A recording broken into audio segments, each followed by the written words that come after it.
My name is Sophie, and this is the story of how my own family betrayed me during what was supposed to be a happy celebration, and how in the end, they were the ones left humiliated.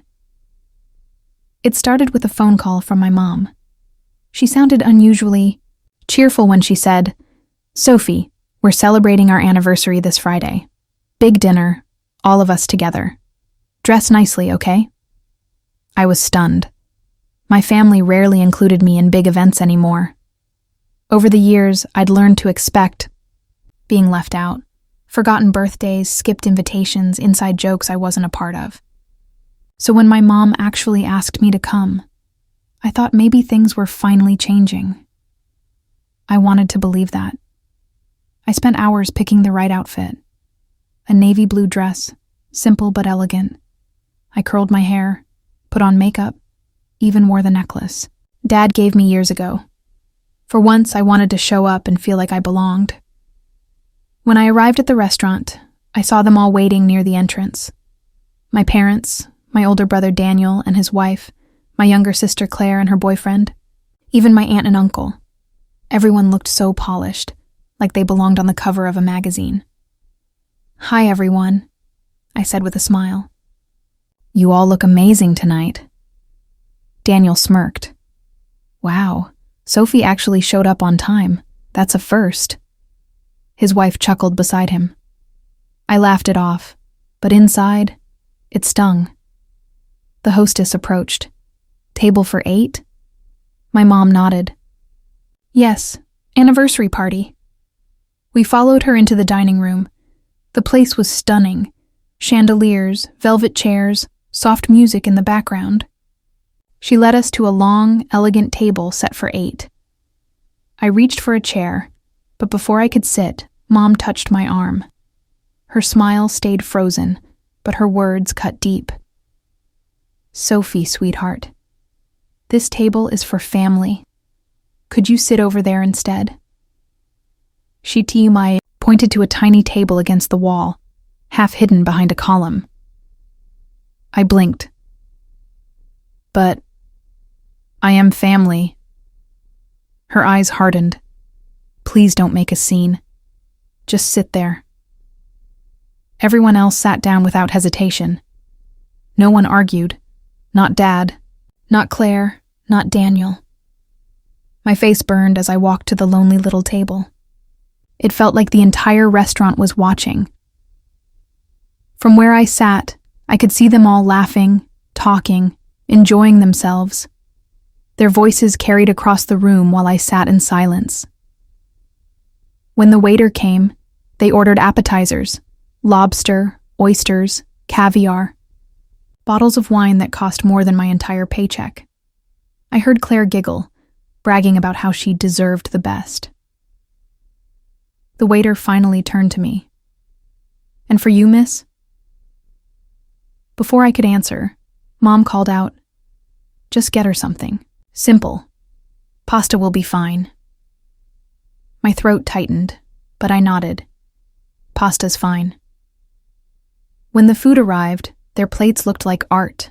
Mine looked like something scraped together for a child. I ate slowly, pretending not to notice when they raised their glasses in toast after toast. Hours passed. They laughed, they boasted, they ordered desserts and more champagne. At my table, nothing. Finally, I thought it was almost over. Relief washed over me. But then the waiter approached my table, carrying a black bill folder. He placed it gently in front of me and whispered, "Here you go, miss. The total is $2,217.46. I stared at him. There must be some mistake. He shook his head. "Your family said you'd be covering the bill tonight." My stomach dropped. My hands trembled as I opened the folder. Every appetizer, every steak, every glass of wine, charged to me. I looked at them across the room. My family was laughing, clinking glasses, not even glancing my way. Daniel caught my eye and smirked. Claire whispered something to her boyfriend, then burst out laughing. It wasn't a mistake. They had planned this. I felt rage boiling inside me, but I didn't let it show. I forced a smile and said softly, "I'll be right back, just going to the restroom." But I didn't go to the restroom. I walked straight out the front doors, into the night air, and didn't look back. On the way home, I pulled out my phone and locked my credit card. If they wanted me to pay, they'd get nothing. The next morning, my phone buzzed. A declined charge, $2,217.46. Then another buzz, a voicemail from the restaurant demanding payment. And then Mom called. Her voice was sharp, angry. "Sophie, what did you do? Your card was declined. They embarrassed us in front of everyone. Do you realize how humiliating that was?" I stayed calm. "Well, maybe family should cover family. Don't you think, Mom?" And then I hung up. An hour later, Daniel called, his voice furious. "Do you know what you've done? Dad had to pay. He was humiliated." I laughed. "Good. Maybe now you'll all remember I'm not the outsider you think I am." And I hung up again. For days, the calls kept coming. From Mom, from Claire, from Daniel, each one angrier than the last.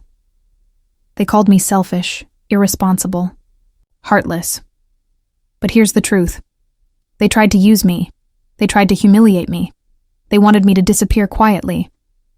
Instead, they ended up paying the price. Literally. And me? I didn't lose a cent. What I did lose was the illusion that they would ever treat me like family. But strangely, that felt freeing. Because once I stopped begging for their approval, I realized I didn't need them. In the weeks that followed, word spread among our extended family. My aunt asked why my parents had made me sit alone. My cousins wanted to know why Daniel thought it was funny to stick me with the bill. Their perfect image cracked. Mom and Dad stopped posting their fancy family dinners online. Daniel's smirk faded. Claire avoided me entirely. And me? I walked taller. For once, I wasn't the quiet, forgotten one. I had turned their cruelty back on them. That night, they thought they'd break me. But instead, they revealed who they really were. Selfish, heartless, and cruel. And I walked away stronger, with my dignity intact. Sometimes revenge isn't about screaming or fighting. Sometimes it's about walking away and letting karma finish the job. And believe me, my family will never forget the night they tried to make me pay.